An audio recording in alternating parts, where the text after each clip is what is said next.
chopping corn today in the mud. Up here on the top side, you can chop just fine. But on the bottom side, there's 3 wet spots. 2 of them we've got above them now that we've been chopping. What we do is hook the log chain up to the front of the 4450, and we take both 4450s, front wheel assist and diff lock, all the way through. Chopping corn. So now there's one mud hole, which has been the big one the whole time, and we're trying to get above it where we won't have to pull it through with 2 tractors every single time, and then we can actually make some time chopping corn. So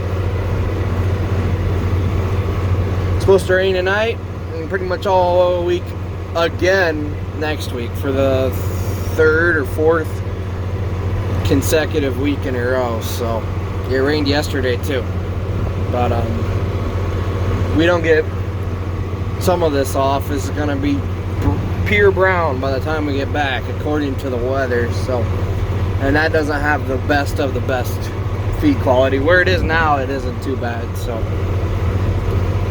try to get my best and get my drone up here in a little bit. It's obviously going to be on the top side because I'm not going to be pulling in the mud, pulling another tractor while trying to fly. That just don't work. So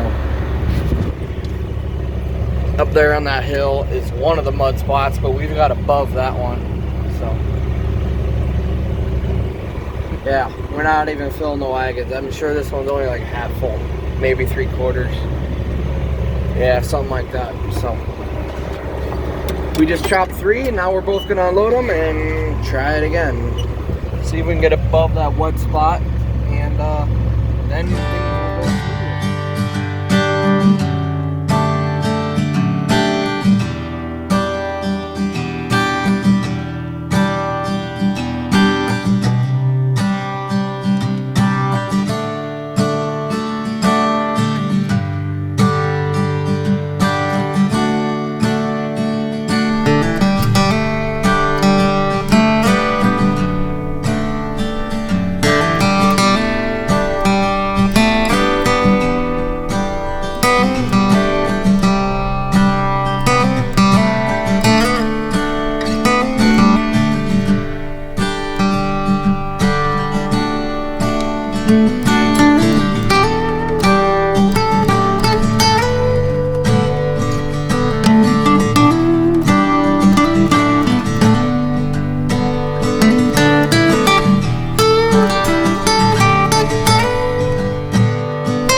sun glare is pretty bad. Anyway, unloading.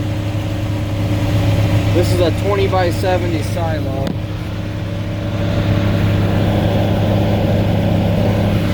Got the 4440 on the New Holland 60 blower, which is a Case IH 600. So, unloading corn silage. Fun. Well, on the way to the other end of the field, so then I can, I guess not really even all the way to the other end of the field, right here, so I can pull the tractor through the mud hole when he comes through with the next wagon. So, yep, this is the only wet spot left. There's like ruts that go down like 2.5, maybe not 2.5, but about 2 feet. Especially over there, there's standing water here. So we're gonna have to, once we're done spreading manure on this field, we're gonna have to set the chisel deep. Try to get rid of the compaction we just freaking made, but what choice we got? And the rest of the field is like this, ready to go. So the last pass we did, we actually could stay on the row without sliding below it. So I'm thinking we get 2 to 4 more. We might not even need this tractor. Then we can actually make some time. So, but this is also the biggest 18 around I've ever seen. Like, I can't even wrap my hand around it. That's how I judge. If I can wrap my hand around it, it's pretty small. And if I can't, it's decent. So, 18, I did see a 20, but that's not on the field we're chopping. That's on the other field. We're not too happy about this variety.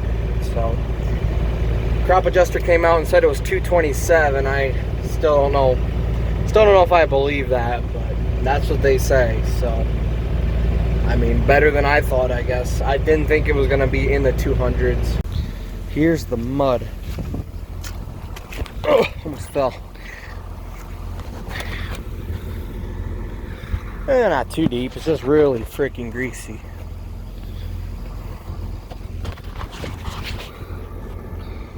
So, had worse last fall with the combine, so here's what the everything else looks like except that one wet spot.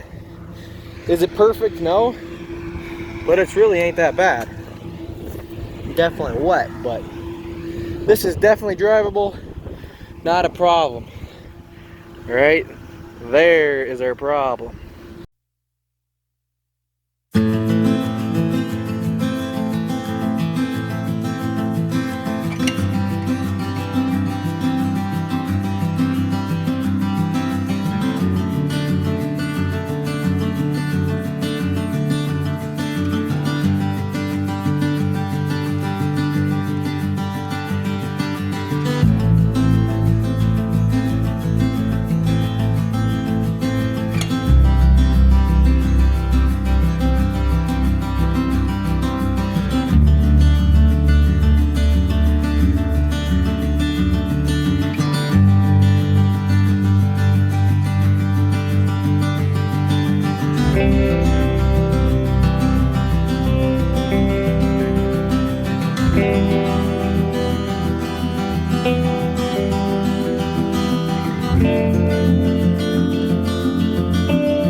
Well, I'm milking cows while Dad and the neighbor continue chopping, so, you know, fun, right? That's one thing about a dairy farm, if you don't have someone hired to milk, because you usually got to quit doing field work to milk, or you're lucky enough to get the neighbor to help and I'm milking. But on like a lot of nights, combining and stuff, you just got to shut her down, because, you know, you need 2 people. Chisel plowing and stuff, like I can just keep going, but stuff you need 2 people, it just don't work that well. So milk it along, I guess. Fun. Whoa, wrong button. Chopping corn, it's getting dark. That 4450 is the only tractor we have 360-degree lights. There's not a dark spot anywhere you look around the cab. This one there is, but that one there's not. We finally got above the mud hole, so it's going to be some good going now. I'm in the 4440, and the neighbor's down in the 4450 unloading at the blower. So, really making some progress, actually.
just can't keep up. So fun, right? That handle on there on the side of the silo, for those that don't know, down and up changes the spout way on top, so it'll fill the back side or the front side more. And you gotta switch that every load to try to get an even fill as best you can. So, for some reason my light bar won't work. I think the relay broke on it. I need to grab a new relay at the shop, but I don't got time to do that. So I'm without a light bar and I got terrible factory lights in the front. It's about 11 p.m. I don't know if you can see in front of the light bar the rain. Not too heavy, just a sprinkle, I guess. So I don't know how much longer we're gonna go. So even if we run till like 6 o'clock in the morning, I don't think we'd get done. So we're closing in on halfway, I would think. So I have no clue how many loads. None of them were full, so if I kept track, it really didn't matter anyway. So yeah, I think I'm just gonna call this video here. I know I didn't really get that much footage as I usually do in past years. Like, I didn't get the GoPro on the chopper, but I'm so far behind and I can't catch up to even put it on the chopper. So yeah, I don't know. So also my drone didn't work that good either. I don't know what the heck the problem was. It worked and then it just stopped. So whatever I got, I got. So it's like a hard, heavy sprinkle. Small raindrops, but it's coming down pretty fast.